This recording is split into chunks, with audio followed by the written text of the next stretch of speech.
What's going on, guys? Playbox here. We're back for another Dragon Ball video, and I specifically say Dragon Ball video because this is not a Legends video. So yesterday, or by the time you're watching this, actually yesterday, but yesterday I did go watch the new Dragon Ball superhero movie. Now, for some reason, there was a showing right before the global release, because everywhere I see the global release was August 19th, but there was a showing in one of the theaters near me for August 18th, so I definitely had to book that one, and I went to watch it. Finally, after 2 months since the Japanese release, finally we get to see it, and it was definitely worth the wait. I truly did enjoy it. Obviously, knowing all the main plot points of the movie, I wasn't able to enjoy it to the utmost potential, right? Like, for example, Garesh, who went to watch literally the first ever screening of the movie released to the audience, he got to experience everything, for the first time. So I'm pretty sure he enjoyed it a lot more than some of us who are going to watch it for the first time just now, right? So in that aspect, it does suck, especially when with all these trailers they're dropping, kind of spoiling the movie. You can honestly say that they spoil a lot in these trailers, but to be fair, if you want to be fair, they did want to try to build up hype for the movie, because it is a movie that is not centered around Goku and Vegeta, who are the two main characters of the show, right? And they just had to try to build up some hype around it, which I do think they did not do a good job of that at all. You see this all over social, saying, criticizing the producers of the movie for not marketing it properly, not promoting it well, which is, to be fair, because they didn't do that very well. So I do think it could have definitely been marketed better. Could have definitely used some more promotion, all that stuff. They just did a terrible job with it. So that's tough. But the movie itself definitely is a really, I would say, it's a pretty solid movie. If I were to, I'll give a rating at the end. But let's just talk over the movie. I don't really have anything that I have ready to talk about. I'm just gonna go based on what I remember. It started with a little flashback from what the Red Ribbon Army did, showed all the characters. Honestly, I can't even remember what the beginning was.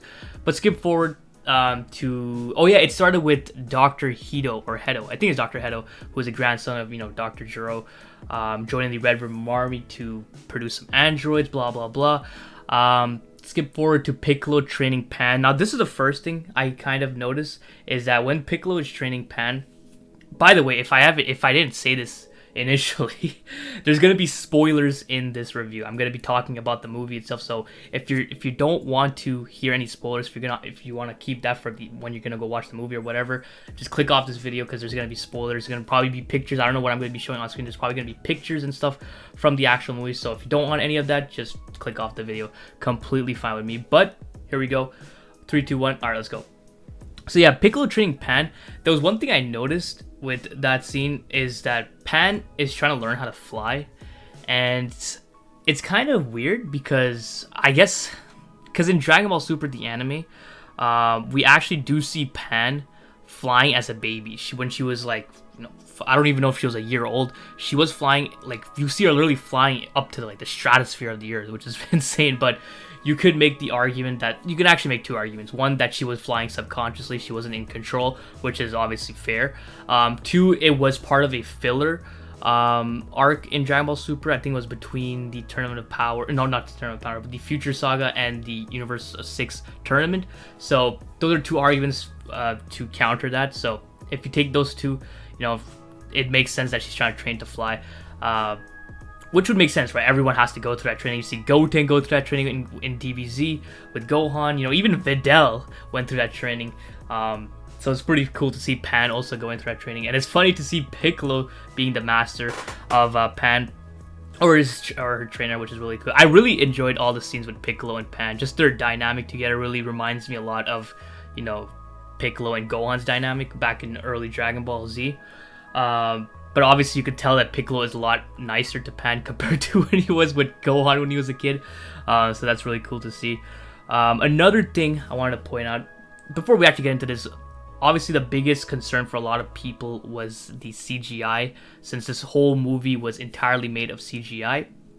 Except for actually the first couple of minutes where they introduced basically the movie and where it's kind of set in, explaining Goku as a kid defeating the Red Ribbon Army and then fighting the androids created by Dr. Gero. That little scene there, it was released earlier than the movie's release, but that scene was animated pretty damn well because it was not in CGI. It was actually 2D animation, which is pretty damn. It looked nice. If the whole movie looked like that would have been pretty nice. But to be honest, the CGI in the movie wasn't bad at all. It was actually pretty solid. I know a lot of people, that was their biggest concern, right, going into the movie, myself included, but it's actually not bad. There are some scenes that I do think it kind of look off.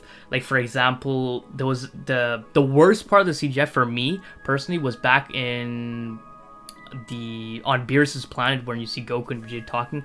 Just looking at Goku and Vegeta during those scenes just kind of looked off to me. Definitely would have preferred that in 2D animation, but just the camera angles, the movement during the fights, mixed with the CGI, just made it really, really fluid. It made it really nice. But obviously, despite it being actually pretty solid, I would have rathered it to be 2D animation. Everyone would have liked that a lot better, right? Literally coming off of Dragon Ball Super Broly, which is easily the best animated best animated Dragon Ball movie ever, right? Coming from that and going straight to CGI, it's a pretty big change, but I do think they did a pretty good job with it. Obviously, I hope they don't continue with this art style or this animation style moving forward whenever the anime does come back. But I'll give them the props. They did a pretty good job there. Like I said, the fight scenes were very, very good in that aspect, right? Especially, of course, the final scene where shit went down. Gohan transformed into his new form against Styzmask. And now I did watch Garish's review on this, and he did say that he did actually say this on a couple occasions where he probably would consider that the best animation that Dragon Ball has ever seen. Now, I do think, me personally, I do think that's kind of an exaggeration. It was very good, don't get me wrong. It was pretty good, but I don't think, of course, it's like the best animation ever, right? I still do think that the Dragon Ball Super Broly movie, like Vegeta versus Broly, like people might not want to believe this, but Vegeta versus Broly, honestly, is probably the best animated fight of that movie. Obviously, Gogeta Blue and versus Broly is also very good.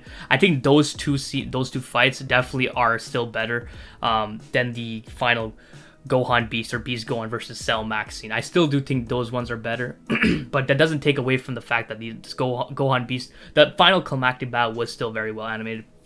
We had the Gammas fighting the Gamma 2 sacrifice. It was actually pretty, I guess you could say, emotional. Obviously, his sacrifice. He was, even with his first introduction, when he fought Piccolo, he didn't give off the vibe of being a bad guy, because he obviously was never a bad guy. He's actually, from his first initial showing in the movie to his last, you really cannot hate this guy. Like he always seemed like a character that you can enjoy watching. You instantly liked the second he showed up, and it is unfortunate what happened at the end, but it was for the greater good, and it is what it's pretty crazy, right? Characters dying in Dragon Ball. It's not something you see much of nowadays, but that really, that actually happened, and I think they did a good job with that. Just the whole delivery of it felt really good there. Oh yeah, there are some certain things that I do have issues with. Like, obviously, I guess the biggest issue with this one is the way that Gohan and Piccolo got their transformations.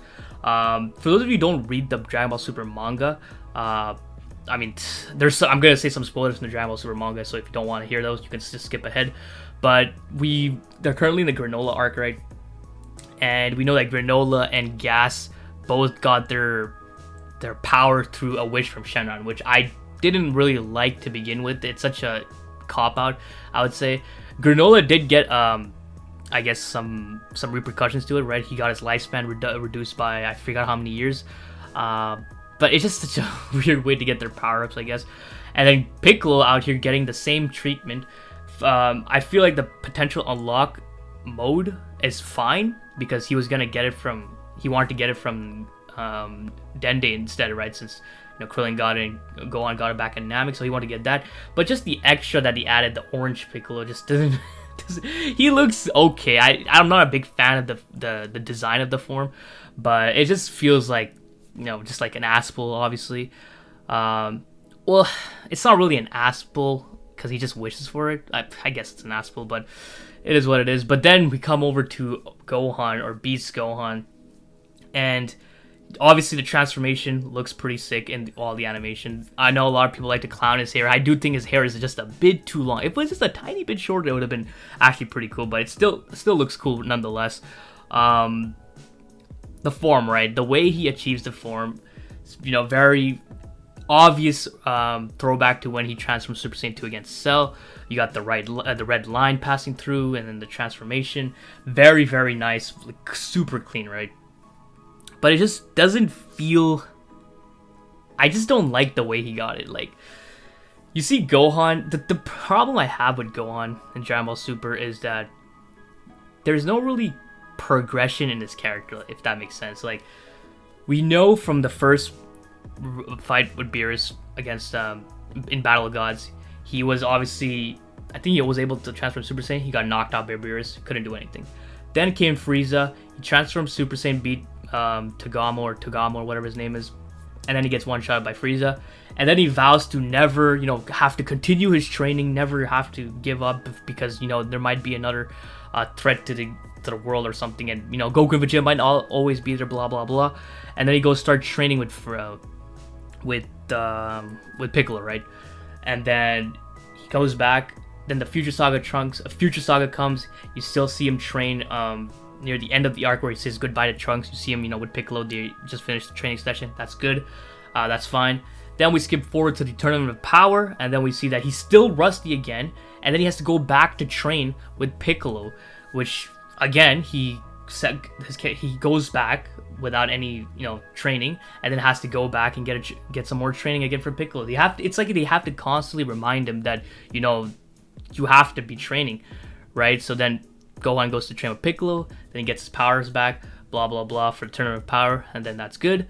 Then we come to this movie, and then you see Videl talking about Gohan always just locked up in his room, and Piccolo goes to him and says, yo, you have to stop, you have to start training, keep up your power and stuff like this, or else we never know what's gonna happen. And obviously he's slacking, right? He's not training, and then he has to go through the training again while fighting the Gammas, and then unlocks this transformation. It just feels like they just easily just give him all these power-ups super fast without any real training done to him, right? And then obviously at the end he gets his super power-up basically without doing anything, just fighting for a couple hours or a couple minutes, and then he's ready to get his power-up. It just feels like an asshole to me. It doesn't really feel... like he really went through anything to achieve these forms, this power. So it's just something that bothers me a bit. I know Gohan is not a fighter like Goku. I know that's the argument people would bring up. He's not a fighter like Goku. He's just a scholar, right? He doesn't want to be part of this, right? But he made it clear multiple times throughout the show that he wants to keep training so he's able to protect the people he loves. But he just goes back on his word and stops training, and goes back and stops training, and then he gets a random power up to match himself to the level of Goku and Vegeta, which is actually insane, because Toriyama actually confirms that Gohan is literally now on the same level as Goku and Vegeta. And I'm not talking about base Goku and Vegeta. I'm talking about in their perfect forms, right? Ultra Instinct, Ultra Ego. He's on the same level as that, which is insane. And I think this movie actually takes place past the Moro and Granola arc. So he's on that level without doing anything. Goku and Vegeta are out here training nonstop to perfect their best forms, and then Gohan out here getting his power-ups, right? It obviously is foreshadowed multiple times that Gohan has the most potential. Gohan is striving, even in the Tournament of Power, he mentions that he's striving to reach an ultimate form that's completely different from these Super Saiyan transformations. So, it makes sense for him to get this form, but just the way he got it doesn't make sense, if that makes any sense, right? That's my biggest issue with it. I still obviously do like the form, right? Anything that makes him look like the Super Saiyan 2 Gohan from the Cell Saga is all obviously pretty cool, right? So that's for that. Cell Max, I mean, there's not really much to say. He's cool. He was cool and all. It's all just for nostalgia, right? You want to bring Cell back to fight Gohan that looks like Super Saiyan 2. It's clearly all for the nostalgia factor, right? But I just obviously didn't like Cell Max that much. He looks. His second form is not something I'm really a fan of. I honestly rather his first form, and no, definitely his perfect form much more. Second form is pretty ugly. And it just made him red. It's pretty funny. And for some reason they made him giant as well. So it's I don't know. It's whatever, honestly. And then I guess that's pretty much it for that stuff. Oh yeah, one other thing I want to mention. It's more so to talk about the way Goku is portrayed in this movie. Goku is portrayed in a weird way, I find, because I'm pretty sure I saw this on Twitter. I forgot when, but they brought up the fact, like, so basically in the movie you see Vegeta meditating, right?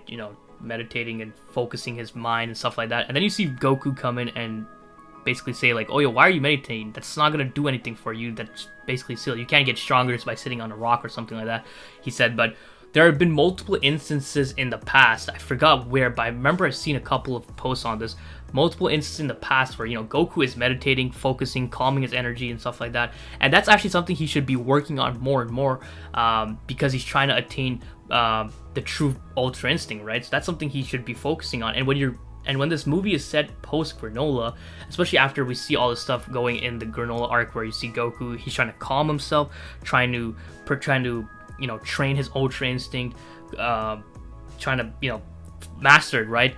It just doesn't fit well with the way he's portraying this movie, where he's kind of just completely throwing that out of the window. And surprisingly enough, Vegeta is the one that's acting more like he's training for Ultra Instinct, because in this movie, Goku and Vegeta are sparring, and you see Goku, lashing out, going all out in his base form, but Vegeta is more on the calmer side, and he's trying to, stay calm and trying to focus his energy, right?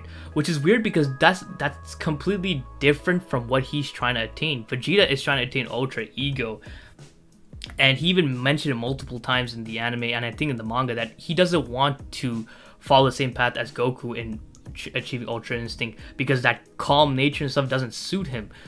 But then you see him in this movie trying to replicate the same thing, and then you see Goku not doing it at all, which is really weird. It's just I didn't like the way they were portrayed, because it's completely the opposite of how they're actually being portrayed in the anime and the manga, right?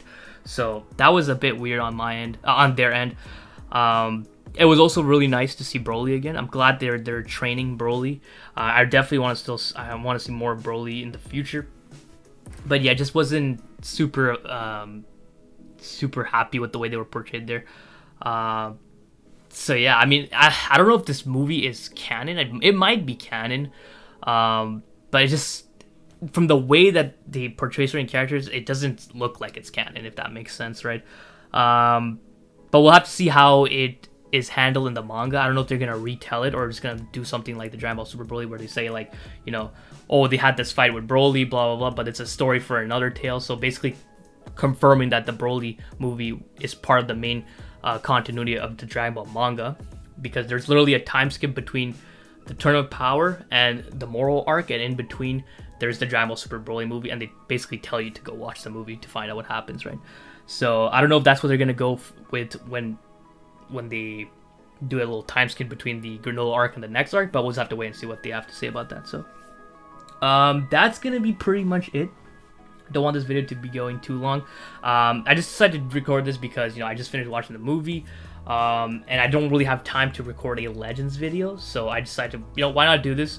If you guys enjoyed, definitely let me know, and definitely drop a comment.